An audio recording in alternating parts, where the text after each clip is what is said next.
कान्हा, राधा वल्लभ जी भगवान शिव जी के हृदय से प्रकट हुए थे। हाँ सखी, ये वृंदावन की अत्यंत पावन कथा है।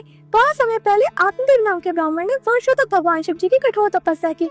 शिव जी प्रसन्न हुए और वरदान मांगने को कहा। आत्मदेव ने कहा, प्रभु जो आपके हृदय के सबसे करीब है वही मुझे दीजिए। यह सुनकर शिव जी भावुक हो गए, क्योंकि उन्हें सबसे प्रियतम मैं हूँ। शिव ने अपने हृदय से दिव्य विग्रह प्रकट किया और राधा वल्लभ जी को आत्मदेव को सौंप दिया। साथ ही उनकी सेवा विधि बताई। बाद में श्रीहरि हरिवंश महाप्रभु को स्वप्न में राधा रानी ने आदेश दिया, मेरे प्रिय स्वरूप को वृंदावन लाओ। तब हरिवंश प्रभु ने राधा वल्लभ जी को वृंदावन के मदन तीर्थ पर स्थापित किया, जहाँ आज भी मंदिर में ठाकुर जी विराजमान है और राधा रानी गुरु रूप में उनके पास शोभित है।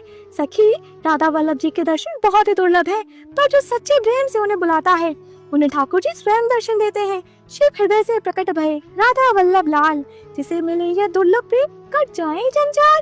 राधे राधे।